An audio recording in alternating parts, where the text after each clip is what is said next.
the cross-lake habitat.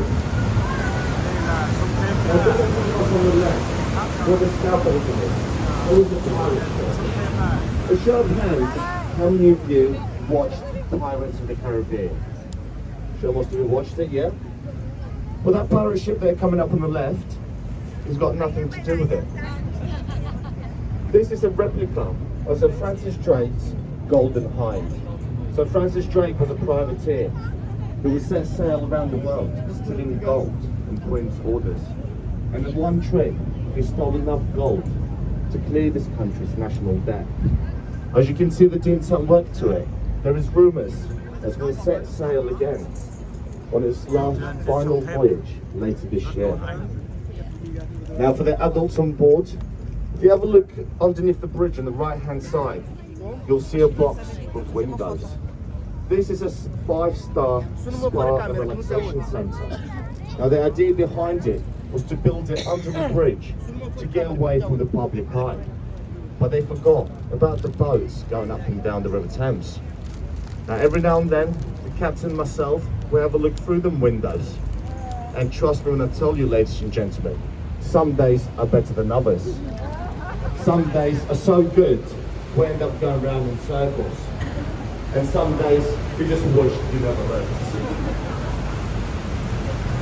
Now as we come through Cutting Street Railway Bridge, if you look on the left hand side, we have the Anchor Pub.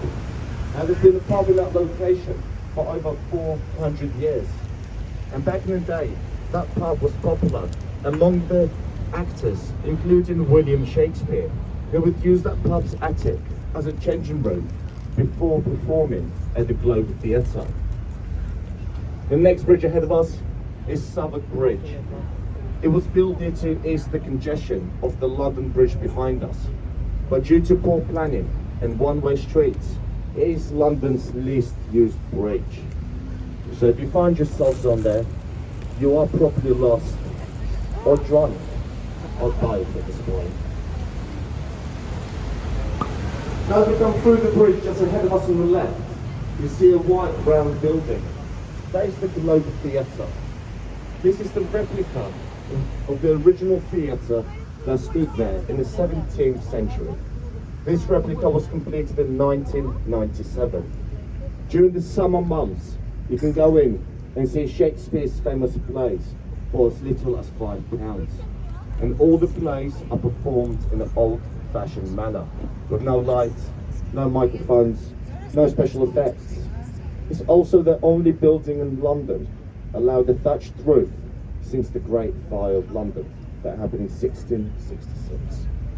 Also on the left, a building with a tall chimney that used to be a Bankside power station, converted to a Tate Modern art gallery in the year 2000.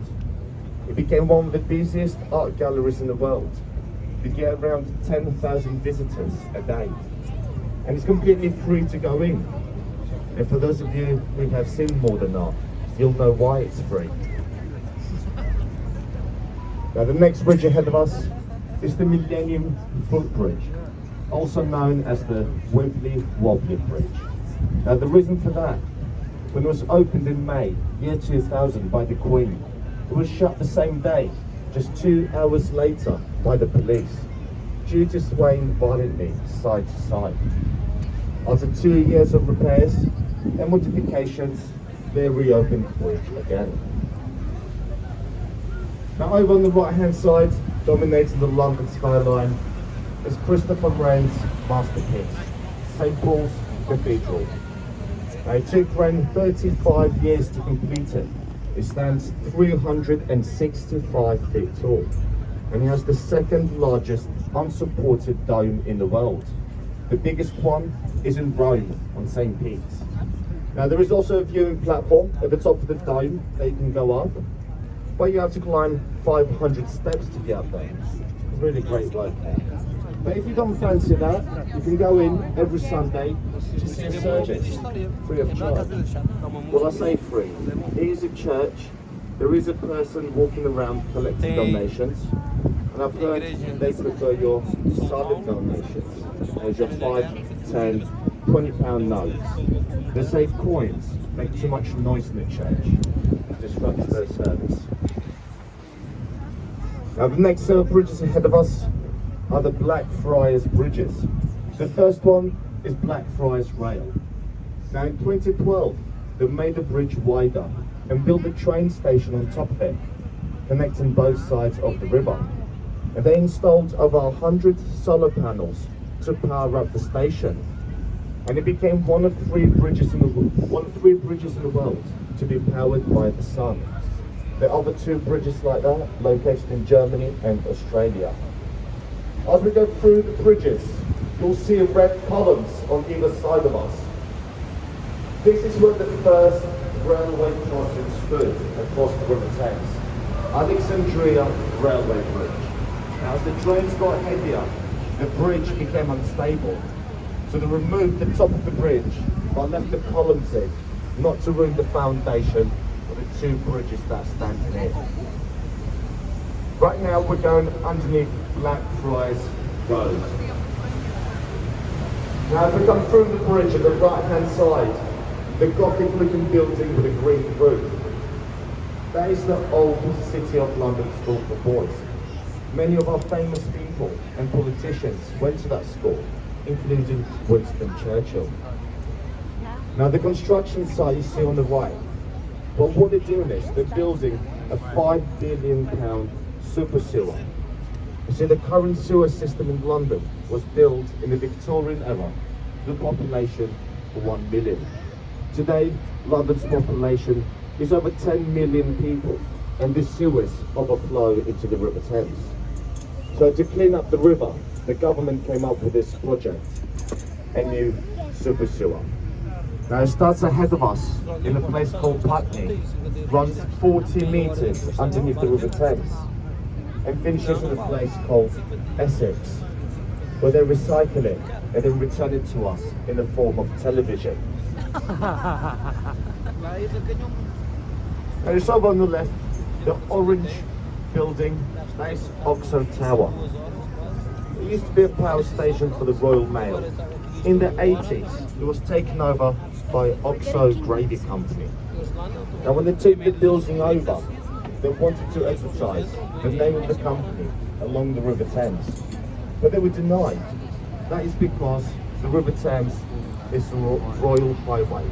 It is illegal to advertise anywhere along the river. That's why you don't see many Starbucks or McDonald's billboards. So the architects came up with a brilliant idea to build the windows into the tower, spelling the name of the company, OXO.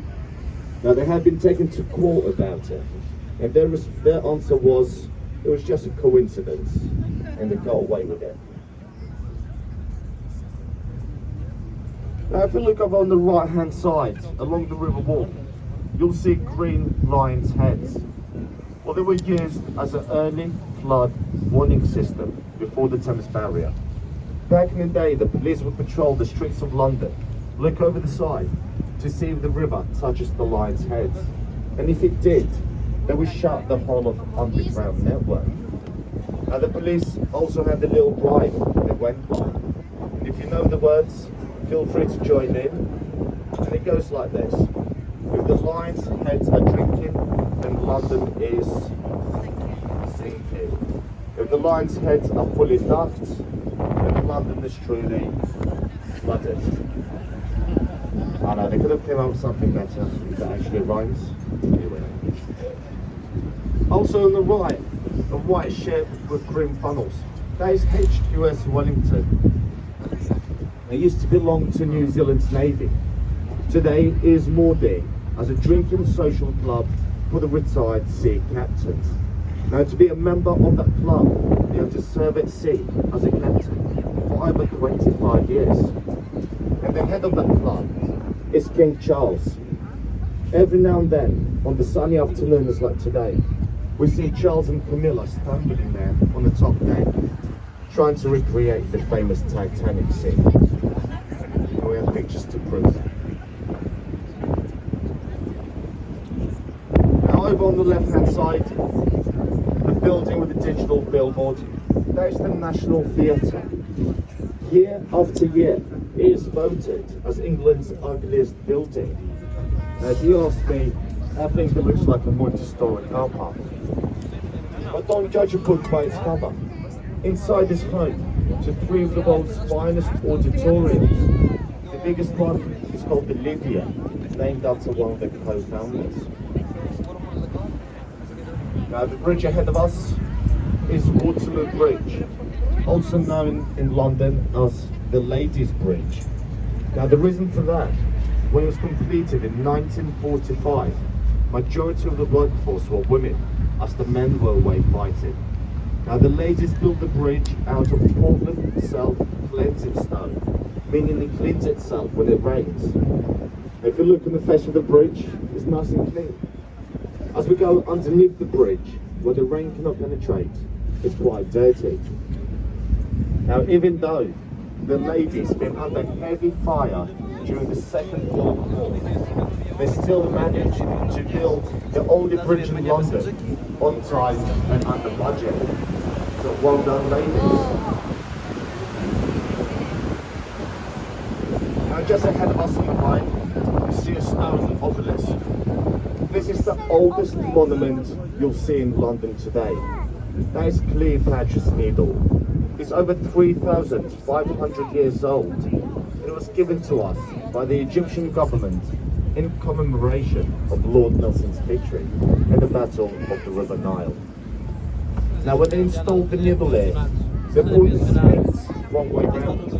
You see, they should be facing the other way. They should be protecting it, not admiring it.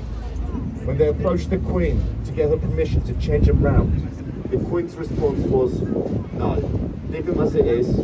This is what makes London unique. Now over on the left hand side, we have Royal Festival Hall. It was built there in time for the Festival of Great Britain in 1951. Many greats performed there. Frank Sinatra, Amy Winehouse, Kurt Cobain, but they all have one thing in common. They all sadly passed away. So I'm just waiting for a Justin Bieber concert now. Now the next set of bridges we're going to go underneath is the Charing Cross Railway Bridge and the Golden Jubilee Walkways. Now we have tradition on this boat is to wave to the people up on the bridge. If you can get a wave back, it means to bring you 7 years of good luck. But get their attention. Happy birthday! Now keep waving, there is a second bridge coming up as well on the other side. Now we do this because it keeps their hands deep and throwing things. Merry Christmas! The wave back, they're probably tourists. If they didn't wave back, they're probably from London. As we come through the bridge on the right hand side, we have another construction site for the new super sewer. There is 13 sites like this, located all the way along the River Thames. And behind the site, and behind the buildings on the right, there is London's newest nightclub, 10 Downing Street.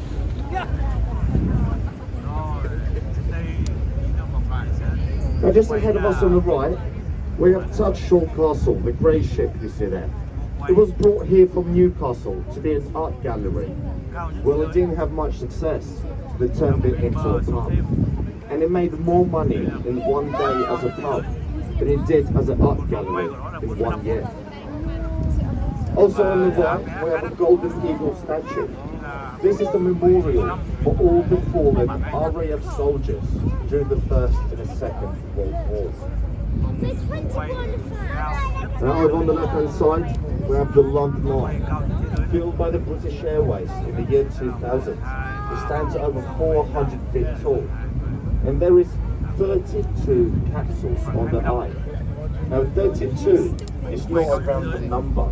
You see, each capsule represents a borough in London that you can see from the top of the Eye, hence the name, the London Eye. Now the latest trend in London is that you can get married on the London Eye, but I wouldn't recommend that. Marriage. On the way to the top, you say your vows. When you reach the top, they stop the Eye, pronounce you husband and wife. And then it's downhill from there. Alright, Joe, there's a destination just on the right, Westminster Pier. But before we start making our way into the pier, a show of hands, how many of you can see the Big Ben? I know it sounds like a silly question. There's a majority of you, yeah? Well, if you put your hand up, you're wrong. You can't see the Big Ben. Big Ben is just a nickname for the 13.5-ton bell inside. What you're looking at is a Queen Elizabeth Tower. It was renamed after the Queen, after her Diamond Jubilee in 2012. Now, Big Ben gets its name from the person that designed the bell, called Benjamin Hall. You see, he resembled the Beaver bell himself. He's 5 foot tall, 6 foot wide, and the loudest person on site. So they named the bell after him, Big Ben. But one of London's little known secrets is that Benjamin, that was his middle name. His first name was actually Richard. And I think to name the bell Big, Rich, just doesn't have the same ring to it.